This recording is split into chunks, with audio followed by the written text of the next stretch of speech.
Hello guys, welcome back to my channel.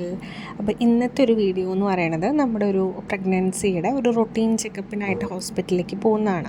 അപ്പോൾ നമ്മൾ കാണിക്കുന്നത് ചെന്നൈയിലെ പെരമ്പൂർ റെയിൽവേ ഹോസ്പിറ്റലിലാണ്. അപ്പോൾ അവിടേക്ക് നമ്മൾ കാലത്തൊരു 8:30 ആകുമ്പോൾ തന്നെ എത്തി. ക്യാബിലാണ് പോയത്. അവിടെ നിന്ന് കുറച്ച് ദൂരം നമ്മളൊന്ന് നടന്നതാണ്.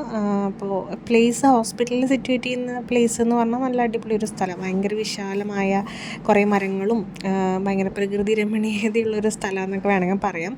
പക്ഷേ നമ്മൾ എത്ര നേരത്തെ പോയാലും അത്യാവശ്യം നല്ല തിരക്കുണ്ടാവും. കാരണം പല ഡിപ്പാർട്ട്മെൻറ്റുകളിലായിട്ടും പല ആളുകളിങ്ങനെ കാണാനൊക്കെ വന്നിട്ട് അങ്ങനെയാണ്. അപ്പോൾ ഇതാണ് ഹോസ്പിറ്റലിൻ്റെ എൻട്രൻസ് എന്ന് പറയുന്നത്. അപ്പോൾ ഇപ്പോൾ അധികം തിരക്കൊന്നും ആയിട്ടില്ല. ഇപ്പോൾ നമ്മളിപ്പോൾ ഗൈനക്കോപ്പിയിലാണ് ഇരിക്കുന്നത്. അപ്പോൾ അവിടെ അത്യാവശ്യം ആളുകളൊക്കെ വന്ന് നിറഞ്ഞു തുടങ്ങിയിട്ടുണ്ട്. കുറച്ചുകൂടി കഴിഞ്ഞ് ഇവിടെ മൊത്തം ഫില്ലാവും, ഇരിക്കാൻ പോലും സ്ഥലം കിട്ടാത്തൊരവസ്ഥയാവും. അപ്പോൾ നമ്മുടെ ചെക്കപ്പൊക്കെ കഴിഞ്ഞ് നമ്മൾ വീണ്ടും ക്യാബ് വെയിറ്റ് ചെയ്തിരിക്കുകയാണ്. അത്യാവശ്യം നല്ല ചൂടും വെയിലൊക്കെ ഉണ്ട്. അതിൻ്റെ ഒരു ക്ഷീണം മൊത്തത്തിൽ എൻ്റെ മുഖത്ത് കാണാം. അപ്പോൾ അങ്ങനെ നമ്മുടെ ക്യാബ് വന്നിട്ടുണ്ട്. അപ്പോൾ നമ്മുടെ ചെക്കപ്പ് കഴിഞ്ഞിട്ടില്ല. എനിക്ക് ബാക്കി വീഡിയോസ് ഇനി ഇതേ പുറകെ വരുന്നു.